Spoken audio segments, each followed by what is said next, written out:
អូខេសួស្តីបងប្អូនតាក់ទងជាមួយនឹងការគូយ៉ាក្រាមបង្ហាញសម្ព័ន្ធគីមីក្នុងម៉ូលេគុលចឹងលោកគ្រូណែនាំបន្ថែមតាក់ទងជាមួយនឹងការសរសេរយ៉ាក្រាមចុងឧទាហរណ៍លោកគ្រូមានតាក់ហើយនឹងកាបូនឌីអុកស៊ីតវាមាន CO2 ហើយនឹងតាក់បាទអូខេអញ្ចឹងលោកគ្រូធ្វើឲ្យមួយតាក់ទងជាមួយនឹងតាក់អញ្ចឹងដំបូងឡើយគឺយើងត្រូវការសរសេររបស់អេឡិចត្រូនវាសិនមកបងប្អូនដើម្បីដឹងថាអាតូមមួយហ្នឹងវាមានអេឡិចត្រូនស្តុបក្រៅអញ្ចឹងទីមួយគឺអ៊ីដ្រូសែនលេខអាតូមគេឲ្យហើយនេះយើងមើលលេខអាតូមអ៊ីដ្រូសែនស្មើ1អញ្ចឹងយើងមើលទៅសេមកអញ្ចឹងយើងបានសេស្មើ1យើងបានK1យើងបានអេឡិចត្រូនវាមាន1អេឡិចត្រូនដែរបាទ1អេឡិចត្រូនស្តុបក្រៅហើយពេលគូរូបតំណាងឲ្យស្តុបអេឡិចត្រូនរបស់អ៊ីដ្រូសែនពេលយើងគូទៅអាតូមអ៊ីដ្រូសែនហ្នឹងគឺវាមានតែ1អេឡិចត្រូនស្តុបក្រៅទេអញ្ចឹងចុចមូមួយមកយើងអាចប្រើមូបានប្រើខ្វែងក៏បានដែរបន្តមកទៀតគឺអាតូមបន្ទាប់គឺអាតូមអុកស៊ីសែន O set យើងគឺស្មើ8អញ្ចឹងសេរបស់អេឡិចត្រូនបាន K2 L8 ហើយសំទុះ K2 L6 បាទយើងបាន K2 L6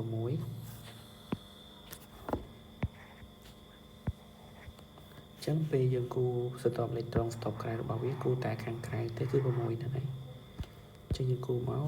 យើងថាឲ្យខុសគ្នាបើខាងលើយើងតាំងមកខាងក្រោមតាំងខ្វែងចឹងទៅអានេះជាអាតូមអុកស៊ីសែនចឹងយើងខ្វែងចំនួន6 3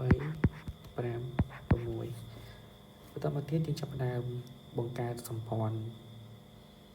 នៅក្នុងម៉ូលេគុលរបស់វាអញ្ចឹងដើម្បីបង្កើតម៉ូលេគុលទឹកគឺយើងត្រូវការមើលទៅលើរូបមន្តចឹងមកវាមានអ៊ីដ្រូសែនចំនួន2អាតូមនិងអុកស៊ីសែនចំនួន1គឺយើងគូតាមចំនួនគេដែលឲ្យហ្នឹងអូខេចាយើងគូមកបានO នៅកណ្ដាលបាទគឺអុកស៊ីសែនវាមាន6អេឡិចត្រូនជំវិញ4 5 6មកផ្សំគ្នាជាមួយនឹងអ៊ីដ្រូសែនគឺនៅក្នុងរូបយើងអ៊ីដ្រូសែនមាន2អញ្ចឹងយើងគូវា2ដងដែរដើម្បីចងសម្ព័ន្ធគូសុំដូរពណ៌ចា៎ដាក់ពណ៌ខុសគ្នាបាទនេះគឺអ៊ីដ្រូសែនយើងដែលដឹងថាអ៊ីដ្រូសែនមួយមាន1អេឡិចត្រូនអញ្ចឹងអ៊ីដ្រូសែនយើងមានចំនួន2បាទនេះគូប៉ុនគ្នាមក2បាទយើងផ្សំវាចូលគ្នាប៉ុន្តែគោលការណ៍នៃការបង្កើតសម្ព័ន្ធនេះយើងត្រូវគោរពតាមវិធានអត្ថតានៅក្នុងវិធានអត្ថតាគេនិយាយថាអ៊ីដ្រូសែនត្រូវការតែ2អេឡិចត្រូនក្រោយពេលចងសម្ព័ន្ធនេះឥឡូវយើងមើលឃើញថាវាមាន1អេឡិចត្រូនហើយអញ្ចឹងទៅពេលចងសម្ព័ន្ធវាត្រូវការតែ1ទេវាមាន1ហើយនេះ1អញ្ចឹងអាអ៊ីដ្រូសែនខាងលើត្រូវការ1អេឡិចត្រូនអ៊ីដ្រូសែនខាងក្រោមត្រូវការ1អេឡិចត្រុនវានឹងឆ្អែតពីអេឡិចត្រុនស្តុបក្រៅហើយចំណែកអុកស៊ីសែនយើងវាមាន6អេឡិចត្រុនហើយយើងរាប់ទៅគ្រប់6អញ្ចឹងបើយើងគិត6ជាមួយនឹងគោលការណ៍គឺយើងត្រូវការ1អេឡិចត្រុនទៀត6យើងថែម2អេឡិចត្រុនទៀតគឺវាគ្រប់8អញ្ចឹងបាន2ពីណាមកដើម្បីបាន2មកលុះត្រាតែវាដាក់ហ៊ុនជាមួយនឹងអ៊ីដ្រូសែន1សិនកាលណាអុកស៊ីសែនដាក់ហ៊ុនជាមួយអ៊ីដ្រូសែន1នោះវានឹងបាន1ទៅវិញព្រោះអីកន្លែងហ៊ុនគឺយើងរាប់បញ្ចូលគ្នាកាលណាអ៊ីដ្រូសែនដាក់1មកនោះអុកស៊ីសែនដាក់1ទៅអញ្ចឹងសរុបទៅវាចំណេញបានម្នាក់1ដូចគ្នាអញ្ចឹងណាអញ្ចឹងបើយើងសរុបចូលគ្នាវានឹងគ្រប់បាន8អញ្ចឹងយើងបានរូបមន្តម៉ូលេគុលវាគឺចេញបានបែបនេះបាទគឺ O ទៅនៅកណ្ដាលហើយដោយសារហេតុដែលมันអូននៅកណ្ដាលព្រោះ O ត្រូវបែងចែកឲ្យអ៊ីដ្រូសែន2នាក់ផ្សេងគ្នាបាទអញ្ចឹងខាងនេះគឺអ៊ីដ្រូសែនទោះសេភាសាឲ្យធំបន្តិចបាទអ៊ីដ្រូសែនមានចំនួន2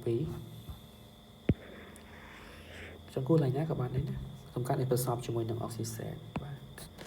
នេះគឺអុកស៊ីសែននេះជាអ៊ីដ្រូសែនបាទបន្តមកទៀតយើងចាប់ផ្ដើមគិតកន្លែងហ៊ុនអេឡិចត្រុនវាសិនមកយើងនិយាយមិញថា hydrogen នេះមាន1អេឡិចត្រូនចឹងវាដាក់ហ៊ុន1មកចឹងដាក់ហ៊ុន1ដាក់ចំវាលោះកណ្ដាលណាចំណែក oxygen បើគេណាកាលណា hydrogen ឲ្យហ៊ុន1មកគឺវាដាក់ហ៊ុន1ទៅចឹង1ចុច1ខ្វែងខាងក្រោមក៏ដូចគ្នាដែរគឺយើងបានហ៊ុន1ពី hydrogen និងហ៊ុនអេឡិចត្រូន1គឺយើងបានមកពី oxygen